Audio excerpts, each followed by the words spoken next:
ఈరోజు రండి దేవుని ధర్మశాస్త్రము అన్యములుగా ఎంచబడెను అని పేరుగల ఉపదేశంతో దేవునికి మహిమ చెల్లిద్దాం.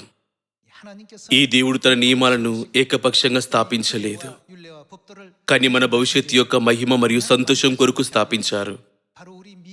ఈ కారణం వల్లనే ఆయన తన నియమాలను, ఆజ్ఞలను మరియు నిబంధనను స్థాపించారు. దీనిని మనసులో ఉంచుకుంటూ మనం ఎల్లప్పుడూ దేవుని వాక్యమును అధ్యయనం చేయవలెను.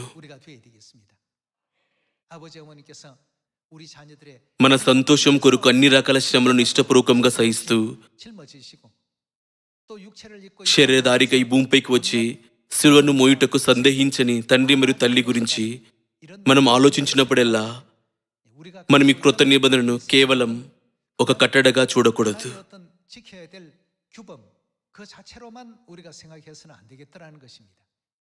దేవుడు ఆది నుండి అంతమును ముందే చూశారు మరియు తన పిల్లల యొక్క సంతోషం కొరకు సమస్తమును చేపట్టారు. కొరియా సంస్కృతి ప్రపంచమంతటా విస్తరించటం లేదా? దాని అంశాలలో కొరియన్ భాష యొక్క రచనా వ్యవస్థ అయిన హాంగుల్ దృష్టిని ఆకర్షిస్తున్నది.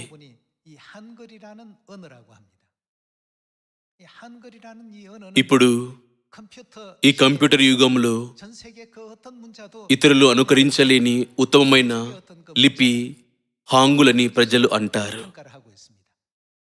అంతకు ముందు కూడా హాంగుల్ ఉనికిలో ఉండేను కదా. హాంగుల్ అనేది ముందు కూడా చాలా మంది చేత ఉపయోగించబడేను, కానీ ఇటీవలే దాని గొప్పతనం గుర్తించబడేను. కృత నిబంధన విషయంలో కూడా అలాగే ఉంటుంది. తండ్రి మరియు తల్లి సమస్తమును ముందే చూసి ఎల్లప్పుడూ ఈ వాక్యముల పట్ల దృష్టి పెట్టండి మరియు వాటిని గైకొనండి. త్వరలోని ప్రపంచం దాని నిజమైన విలువను గుర్తిస్తుంది. మీరు విశ్రాంతి దినమును మరియు పస్కాను ఎందుకు ఆచరించవలెనో ఇప్పుడు మీకు అర్థం కాకపోవచ్చు, కానీ త్వరలోని మీరు దీనిని గ్రహించెదరు అని చెప్పారు.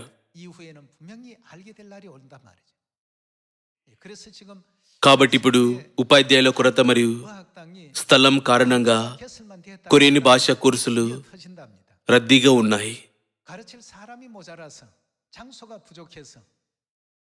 ఇది తాత్కాలిక దృగ్విషయం కాదు. కొందరు పండితులు అన్ని భాషలు అదృశ్యమైపోవచ్చు, కానీ హాంగుల్ అంతం వరకు జీవించగలదు, ప్రత్యేకించి ఈ కంప్యూటర్ యుగంలో అని అంటారు. వారు ఏఐ యొక్క యుగంలో కూడా హాంగుల్ మాత్రమే ఇప్పటికీ మరణించదు అని కూడా అంటారు. ప్రపంచం దాన్ని ఎలా గొప్పగా ప్రశంసిస్తున్నదో మరియు ప్రజలు హాంగుల్ నేర్చుకోవడానికి ఎలా ప్రయాసపడుచున్నారో ఆలోచించండి. నేను హాంగుల్ గురించి గొప్పగా చెప్పుకున్నటకు ప్రయత్నించటం లేదు. కృత నిబంధన విషయంలో కూడా అలాగే ఉంటుంది. ఇది చరిత్ర అంతటా దాచబడినప్పటికీ అకస్మాత్తుగా కృత నిబంధన యొక్క సత్యము అత్యంత అద్భుతమైనదని మరియు మానవాళి కలిగి ఉండవలసిన ఆత్మిక ధర్మము అందులో కలిగి ఉన్నదని ప్రజలు గుర్తించెదరు.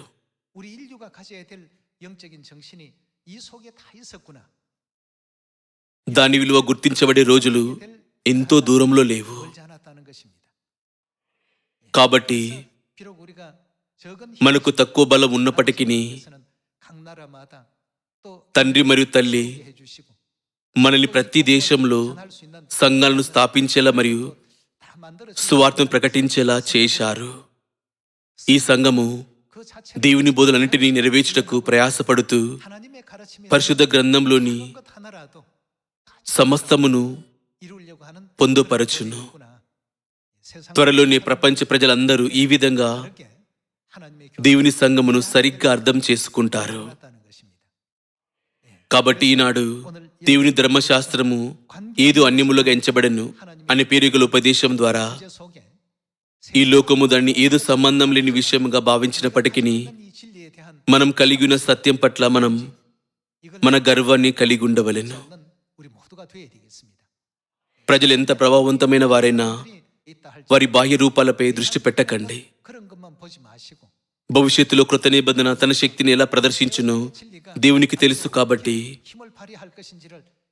మనం ఎన్నటికీ కృత నిబంధనకు ఏది కలపక లేదా అందులో నుండి తీసివేయక అంతవరకు దాన్ని స్వచ్ఛంగా గైకుంటూ ఎల్లప్పుడూ ఆయన వాక్యములో నివసించాలని ఆయన నొక్కి చెప్పారు. మన సంతోషం కొరకు తండ్రి మరియు తల్లి స్థాపించిన పాత నిబంధన యొక్క నియమం ఉండెను. ఏదెను తోటలో దేవుని యొక్క ధర్మశాస్త్రము ఇవ్వబడెను.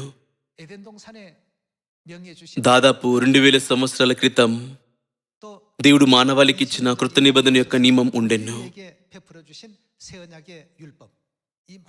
రండి వాటిని మన హృదయాలలో లిఖించుకుందాం. హాంగుల్ యొక్క చరిత్ర చాలా పెద్దది. ఏమైనప్పటికీ ఏఐ మరియు కంప్యూటర్ల యుగం వచ్చినందున హాంగుల్ యొక్క నైపుణ్యాన్ని చాలా మంది ప్రశంసిస్తున్నారు. ఫలితంగా విశ్వవిద్యాలయాలలో హాంగుల్ కోర్సులు అందించబడినప్పుడు అవి ఎల్లప్పుడూ రద్దీగా ఉంటాయి. అదేవిధంగా త్వరలోనే చాలా మంది కృత నిబంధనలో సంతోషిస్తారు మరియు సత్యాన్ని వెదుకుతూ అనేక ఆత్మలు సియోనుకు వచ్చును. కాబట్టి మనం ఎలాంటి శోధనలు ఎదుర్కొనను మనం ఎన్నటికీ దేవుని నియమాలను ఏదో అన్యములుగా భావించక ఉందాం.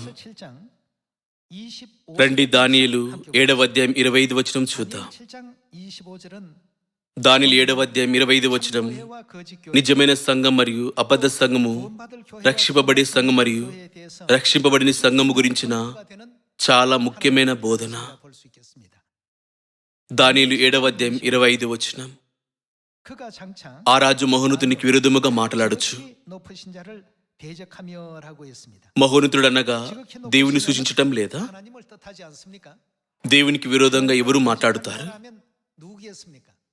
అది అపవాది కాదా? అందుకని శత్రువు అనే పదం ఎల్లప్పుడూ అపవాది ఎదుట ప్రత్యక్షమగును.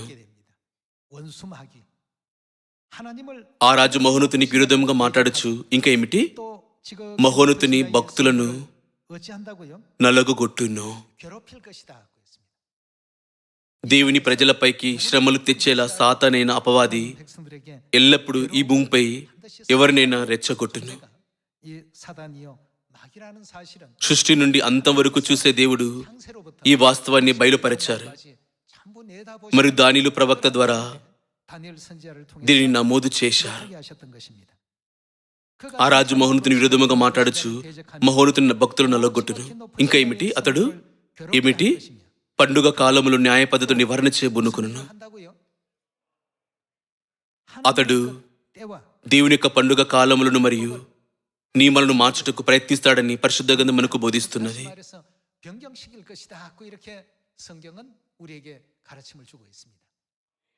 అప్పుడు దేవుని యొక్క పండుగ కాలములను మరియు నియమాలను మార్చడానికి ఎవరు ప్రయత్నిస్తున్నారు? అది దేవుడా లేక దేవుని వ్యతిరేకించే సాతానా? దేవుడు తన పండుగ కాలములను మరియు నియమాలను మార్చరు. ఏమైనా సాతాను వాటిని మార్చుటకు ప్రయత్నిస్తుంది. అయితే సముద్ర తీరమున గల ఇసుక వల్లే అసంఖ్యాకమైన సంఘాలు నిజంగా దేవుని యొక్క పండుగ కాలములను మరియు నియమాలను గైకుంటున్నాయా?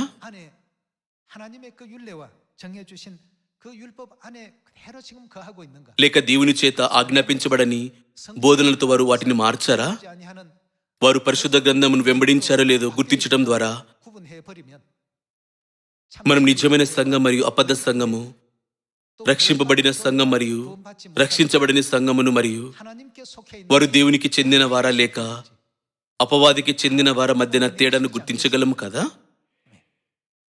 సాతాను పండుగ కాలములను మరి నియమాలను మార్చేను. అంతిమంగా వాడు దేవుని నియమాన్ని మార్చాడు. తన పిల్లల యొక్క సంతోషం కొరకు దేవుడు తన మరణం వరకు కూడా కృత నిబంధన స్థాపించారు మరియు దానిని ఆశించవలనని తన పరలోక పిల్లలను ఆయన ఆజ్ఞాపించారు కదా. కాబట్టి దేవుని పిల్లలు దేవుని చిత్తాన్ని వెంబడించేలా సాతాను ఎన్నటికీ మార్గాన్ని తెరవదు. వాడు మోసాన్ని విస్తరించును. వాడు దేవుని నియమాలను మార్చుటకు ప్రయత్నించాడు. తద్వారా ప్రజలు వాటిని పాటించలేకపోయారు. మానవ చరిత్రలో జరిగింది అదే. క్రీస్తు శకం 321లో విశ్రాంతి దినం ఆదివార ఆరాధనగా మార్చబడెను. క్రీస్తు శకం 325లో పస్కా కొట్టివేయబడెను. మరియు సిలువ మరియు క్రిస్మస్ వంటి ఆచారాలు సంఘములలో ప్రవేశపెట్టబడ్డాయి. ఈస్టర్ గుడ్లు మరియు ఈస్టర్ కుందేలు వంటి అన్ని మత ఆచారాలు అవి మంచి విశ్వాసపు ఆచరణ అయినట్లుగా సంఘాలలోకి వచ్చాయి. కాబట్టి ఈనాడు ప్రజలు పునరుత్థాన దినమందు గట్టిగా ఉడికించిన గుడ్లకు రంగులు వేస్తారు. గట్టిగా ఉడకబెట్టిన గుడ్లు జీవం కలిగి ఉంటాయా?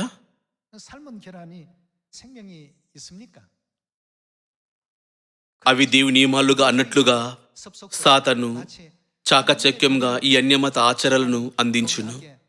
దీని గురించి ప్రకటన గ్రంథం ఏమి నమోదు చేస్తుంది? వాడు సర్వలోకమును మోసపుచుచున్నాడు. కాబట్టి మనం తండ్రి మరియు తల్లి నుండి సత్యపు వెలుగుతో చీకటిని త్వరగా తొలగించి మన సంతోషం కొరకు తండ్రి మరియు తల్లి స్థాపించిన కృత నిబంధన మార్గంలోకి మానవాళిని సరిగా నడిపించవలను కదా. దానియేలు 7వ అధ్యాయంలో వాడు పండుగ కాలములను మరియు నియమాలను మార్చుటకు ప్రయత్నించాడు. మరియు పరిశుద్ధులు ఒక కాలములు అర్ధకాలం పాటు వారి చేతుల్లోకి అప్పగించబడతారు. వాడు అధికారాన్ని చెలాయిస్తున్నట్లు కనబడినప్పటికీ ప్రవచనాలు మనకి ఏమి తెలియజేస్తున్నాయి? 2:26 వచనం చూద్దాం. అతని అధికారం ఏమి జరుగును? నశింపజేయుటకును నిరుములు చేయుటకును తీర్పు విధింపబడిన గనుక అది కొట్టివేయబడును. వాడు ఎప్పటికీ విజయవంతం కాలేడు. 2:27 వచనం చూద్దాం. ఆకాశమంతటి క్రిందనున్న రాజ్యమును అధికారమును రాజ్య మహోత్యమును ఎవరు? మహోన్నతుని పరిశుద్ధులకు చెందును. అంటే పరలోక పిల్లలు. ఆయన రాజ్యము నిత్యము నిలుచును. అధికారులందరూ దానికి దాసులై విధేయులగుదురు. ఇంతలో సంగతి సమాప్తమైను అని చెప్పాను. పరలోక ప్రజలు ఎలా విజయం సాధిస్తారు?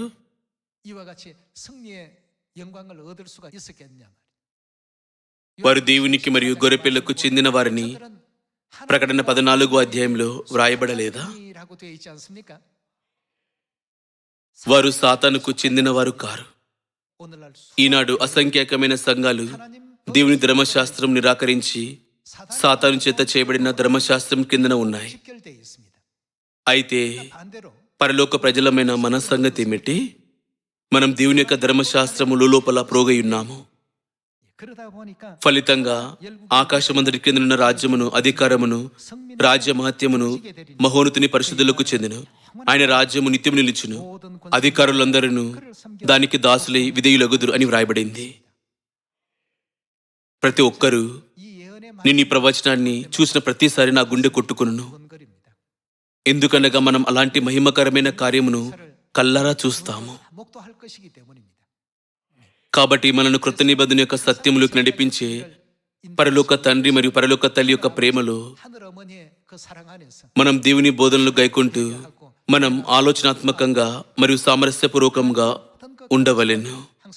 కఠిన స్వభావాలు కలిగి ఉండి మరి కొన్ని మార్లు దేవుని వాక్యమును పాటించుటలో విఫలమగు వారు కూడా దేవుని వాక్యం చేత పదే పదే శుద్ధి చేయబడటం ద్వారా దేవుని స్వరూపంలోకి రూపాంతరం చెందవలెను. మనం ఎల్లప్పుడూ లోకం యొక్క రక్షణ గురించి ఆలోచిస్తూ దేవుని వలె మారినప్పుడు నేను తండ్రిని మరియు తల్లిని పోలి ఉన్నాను అని చెప్పలేమా? మన వారిని పోలి ఉండవలెను. అయితే పరలోక ప్రజలు తండ్రి మరియు తల్లి యొక్క మాటల నుండి ఎన్నటికీ ప్రక్కదారి పట్టకూడదు. ఆయన వాక్యములకు ఏది కలపకుండా లేక అందులో నుండి ఏది తీసివేయకుండా మనం ఆయన చిత్తాన్ని పూర్తిగా గైకొనకూడదా? అది దేవుని చిత్తము. దేవుని చిత్తం అనగా మనకు సంతోషాన్ని తీసుకురావడం కనుక ఆయన మనలను తన నియమాలను గైకొని నడిపిస్తున్నారని మనం ఎన్నటికీ మరవకూడదు. రండి ప్రకటన 22వ అధ్యాయం వద్దకు వెళ్దాం.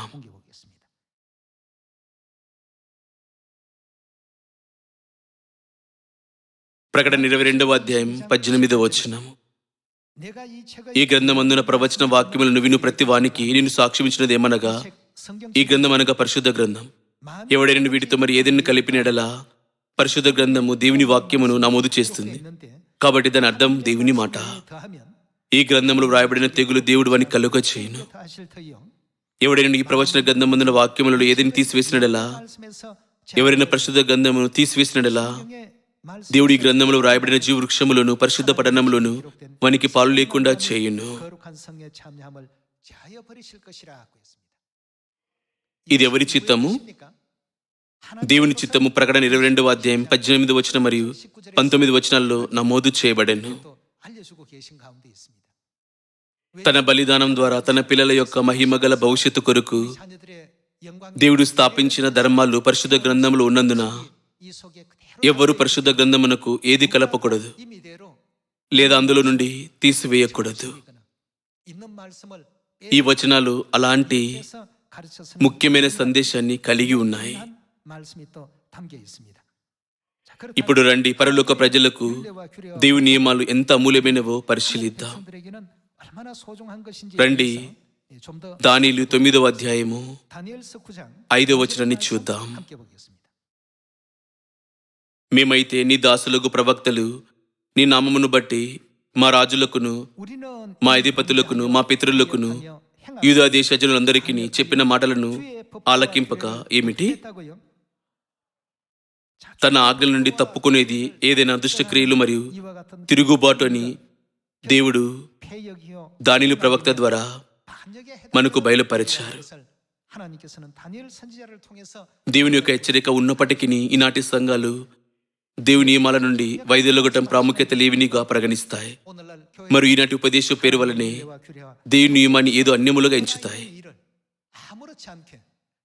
రండి దానియేలు 9వ అధ్యాయం 8వ వచనం వద్దకు వెళ్దాం. రండి 8వ వచనం చదువుదాం. ప్రభువా, నీకు విరోధముగా పాపము చేసినందున మాకును మా రాజులకును మా అధిపతులకును మా పితరులకును ముఖము చిన్నబోనట్లుగా సిగ్గు తగి ఉన్నది. మేము మా దేవుడైన యెహోవాకు విరోధముగా తిరుగుబాటు చేసితేమి. అయితే ఆయన కృపా క్షమాపణను గల దేవుడై ఉన్నాడు. ఆయన తన దాసులకు ప్రవక్తల ద్వారా మాకు ఆజ్ఞలు ఇచ్చి మనం ఏమి ఆచరించవలేదు, వాటిని అనుసరించి నడుచుకోవాలని సెలవిచ్చును గాని మేము మా దేవుడిని యెహోవా మాట వినకపోతిమి.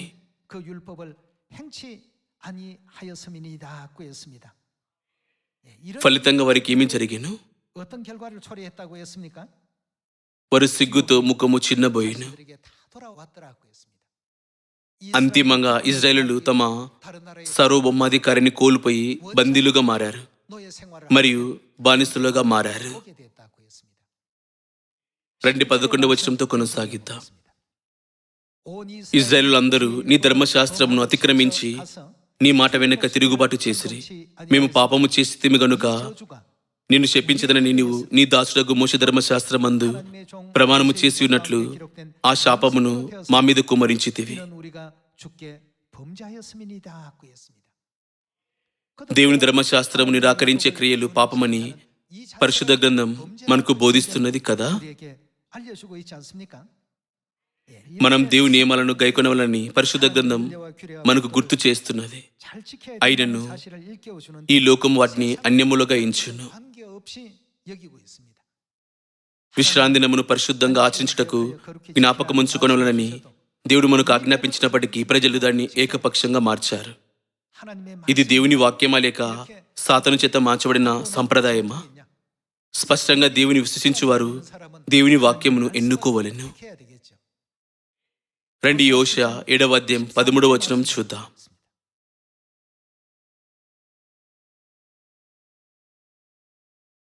హోషేయ 7వ అధ్యాయం 13వ వచనం.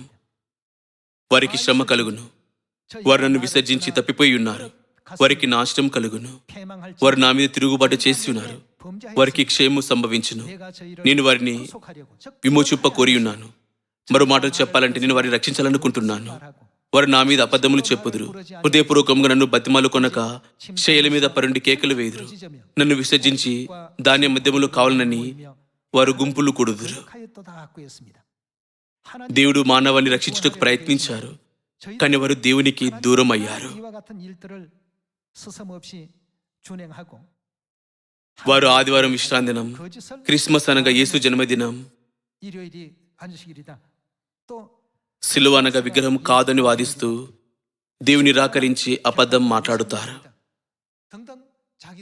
కాబట్టి దేవుడు వారు నా నుండి వెనుదిరిగారు, వారు తప్పుడు మార్గంలో వెళ్తున్నారు అని చెప్పారు.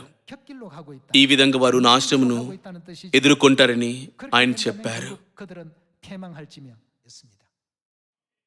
పాత నిబంధన యొక్క ప్రవక్త ద్వారా ఈనాటి సంఘాల యొక్క ప్రవచనాత్మక స్థితిని దేవుడు మనకు బయలుపరిచారు. హోషేయ 8వ అధ్యాయం 1వ వచనం, బాకా నీ నోటను ఉంచి ఊదుము. జనులు వారేం చేశారు? నా నిబంధన అతిక్రమించి ఏమిటి? నా ధర్మశాస్త్రమును మీరి ఉన్నారు గనుక పక్షిరాజు వ్రాలినట్టు శత్రు యెహోవా మందిరమునకు వచ్చునని ప్రకటింపుము. దేవుడు వెలిత్తి చూపుచున్న ఈ దృశ్యం పట్ల మనం శ్రద్ధ వహించవలెను. వారి సంతోషం మరియు వారి మహిమగల భవిష్యత్తు కొరకు దేవుడు ధర్మశాస్త్రమును స్థాపించారు, కానీ వారు దేవుని నియమాన్ని సులభంగా నిరాకరిస్తారు. మరి వారు శారీరక దండనను ఎదుర్కొనరు కనుక వారు దేవుని నియమాన్ని ఉల్లంఘించడం కొనసాగిస్తున్నారు. రండి 2వ వచనం చూద్దాం. వారు మా దేవా, ఇజ్రాయేల్ వారలమైన మేము నేను ఎరిగి ఉన్న వారమే అని నాకు మొరపెట్టెదరు. ఇజ్రాయేలు సన్మార్గమును విసర్జించిరి గనుక శత్రువు వారిని తరుమును. అనగా వారి శత్రువు వారిని బాధించడని దీని అర్థం. నాకు అనుకుళ్ళు కాని రాజులను వారు నియమించుకొని ఉన్నారు. నేను ఎరుగని అధిపతులను తమ కుంచుకొని ఉన్నారు. విగ్రహ నిర్మాణమందు తమ వెండి బంగారములను వినియోగించుట చేత వాటిని పోగొట్టుకొని ఉన్నారు. వారు ఏమాత్రం సందేహించకుండా ఈ చెల్లెలకు పాల్పడుతున్నారు. 11వ వచనం వద్దకు వెళ్దాం. 8వ అధ్యాయం 11వ వచనం, ఎఫ్రాయిము పాపమునకు ఆధారమగు బలిపీఠములను ఎన్నెన్నో కట్టెను. అతడు పాపము చీటుకు అవి ఆధారములాయను. నేను అతని కొరకు నా ధర్మశాస్త్రమును పరిపూర్ణంగా వ్రాయించి నియమించినను వాటిని అతడు ఏమిటి? అన్యములుగా ఎంచెను. దేవుని యొక్క విశ్రాంతినము వారికి సంబంధం లేదు. దేవుని యొక్క పస్క వారికి అన్యములైనవి. 307 పండుగలు మరియు దేవుని రక్తంతో స్థాపించబడిన కృత నిబంధన ఈ ప్రపంచంలోని సంఘాలకు వ్యర్థంగా మారెను. రండి లూకా 22వ అధ్యాయం 7వ వచనాన్ని చూద్దాం.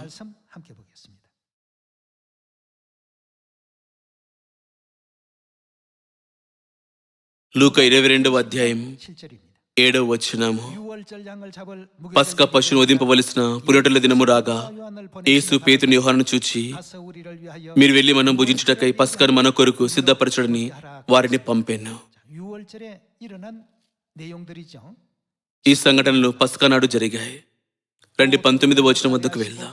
పిమ్మట ఆయన ఒక రొట్టె పట్టుకుని కృతజ్ఞతాస్తుతులు చెల్లించి దాన్ని విరిచి వారికిచ్చి, ఇది మీ కొరకు ఇయ్యబడుచున్న నా శరీరము, నన్ను జ్ఞాపకం చేసుకున్నటకు దీనిని చేయడని చెప్పాను. ఆ ప్రకారమే భోజనమైన తర్వాత ఆయన గిన్నె పట్టుకుని, ఈ గిన్నె ఎవరు?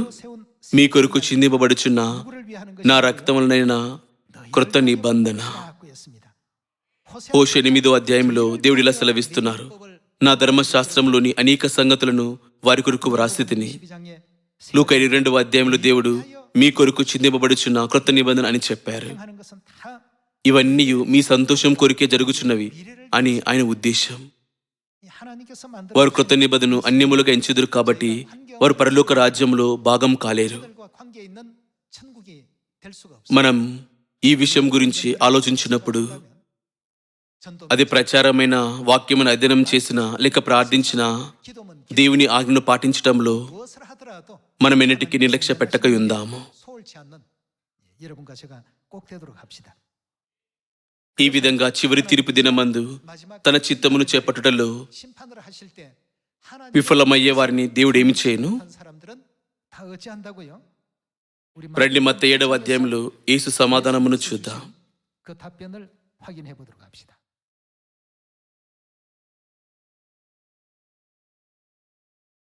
మత్తయి 7వ అధ్యాయం 21వ వచనం. ప్రభువా ప్రభువా అని నన్ను పిలిచి ప్రతి వాడును పరలోక రాజ్యములో ప్రవేశింపడు గాని పరలోకమందున నా తండ్రి చిత్త ప్రకారం చేయవాడే ప్రవేశించును. మన పట్ల దేవుని చిత్తమనగా మనం ఆయన ధర్మశాస్త్రమును గైకొనుటమే. ఏమైనప్పటికీ సాతాను దేవుని యొక్క పండుగ కాలములను మరియు నియమాలను మార్చివేసినది మరియు మారిన ధర్మశాస్త్రమును ప్రామాణికమైన బోధనగా కనబడేలా చేశాడు. ఇప్పుడు చాలా మంది ఆ మార్గాన్ని అనుసరిస్తున్నారు. ఏమైనా అదెన్నటికీ పరలోకమును గల మార్గం కాదు. అది సాతాను చేత నిత్య శిక్షకు నడిపించబడే దురదృష్టకరమైన మార్గము. అందుకనే దానియేలు 7వ అధ్యాయములో నిత్య నాశనము అతనిపైకి వచ్చునని ప్రవచింపబడెను. రండి 23వ వచనం చూద్దాం. అప్పుడు నేను మిమ్మల్ని ఎన్నడూ ఎరుగను, అక్రమము చేయవారలారా నా ఎదురుండి పొండిన వారితో చెప్పుదును. అక్రమము చేయవారలారా, అక్రమం అనగా ఏమిటి?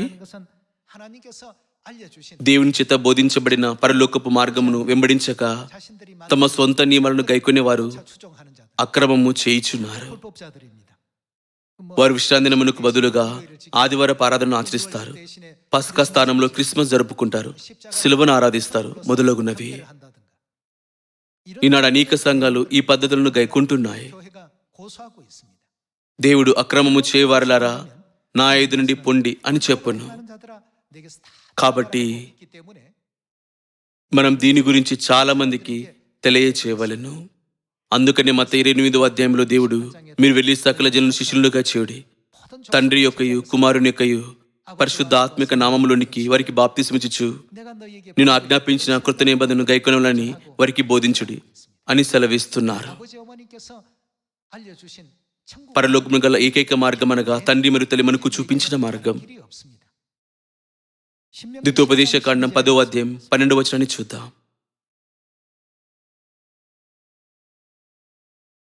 ద్వితోపదేశ కాండము 10వ అధ్యాయం 12వ వచనం.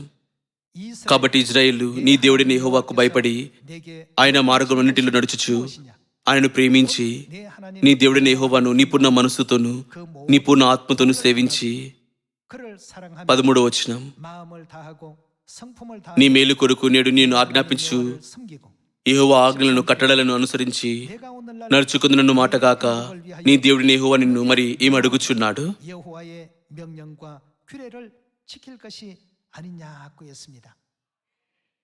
మన స్వంత మేలు కొరకు దేవుడు ఏమి అనుమతించారు? అది దేవుని నియమాలు కాదా? మానవ తలంపుల ఆధారంగా మనం కృత నిబంధనను ఆచరించాలా వద్దా అని మనం తీర్పు తీర్చక ఏదైనా దేవుని యొక్క నియమమైనట్లయితే మనం దాన్ని గైకొనవలెను. ఇది ఎవరి భవిష్యత్తు కొరకు? మన సంతోషం కొరకు దేవుడు సమస్తమును నిర్ణయించారు. పరలోక రాజ్యం సమీపిస్తున్నది. మనం ఉష్ణమండల రాత్రుల గురించి ఆలోచించినప్పుడు 30 సెంటీగ్రేడ్ల ఉష్ణోగ్రతను అనుభవించడం ఇబ్బందికరంగా ఉంటుంది. అయితే అగ్నిగుండం సంగతి ఏమిటి? దాని ఖచ్చితమైన ఉష్ణోగ్రత లెక్కించబడినప్పటికీ నిస్సందేహంగా అది ఒక వేదనకరమైన స్థలం. ధనవంతుడు మరియు లాజరు ఉపమానంలో ధనవంతుడు నీళ్ళలో నీ వేలికలను ముంచి నా నాలుకను చల్లార్చండి అని అడిగాను. బాధ అంత తీవ్రంగా ఉన్నది. అంతేకాక అది ఎంతకాలం ఉంటుంది? వారు యుగయుగాలు శ్రమలు పొందెదరు. ఈ రోజులో చాలా వేడిగా ఉన్నందున దాని గురించి చాలా తరచుగా ఆలోచిస్తున్నాను. అయితే సంవత్సరాలు గడిచే కొద్దీ వేసవిలో ఏమి జరుగుతుంది? అది వేడిగా మారుతుంది. అది మన భౌతిక జీవితాన్ని హింసిస్తుంది. కాబట్టి ఆ లోకం ఎంత వేదనకరమైన స్థలమో ప్రజలు గ్రహించారని నేను అనుకుంటున్నాను. అందుకై వారు తేలికగా నేను చనిపోతే నేను కేవలం నరకానికి వెళ్తాను అని అంటారు. మీరు మరిన్ని ఆత్మలను మేలుకొల్పుతారని నేను ఆశిస్తున్నాను. 한국에서 తద్వారా మానవాళి అంతా కలిసి పరలోకంలో జీవితాన్ని ఆనందించగలరు. 더 అలాంటి సంతోషకరమైన భవిష్యత్తు కొరకు 꼭 되시고요. 이런 మనకు ఆజ్ఞను అనుగ్రహించినందుకు ఈరోజు తండ్రి మరియు తల్లికి మనం నిత్య కృతజ్ఞతలు మరియు స్తుతులు చెల్లించే ఆశీర్వాదకరమైన 영광과 విశ్రాంతినము అని ఆశిస్తూ 복된 ఈనాటి ఉపదేశాన్ని ముగించాలనుకుంటున్నాను. చాలా ధన్యవాదములు. 감사합니다.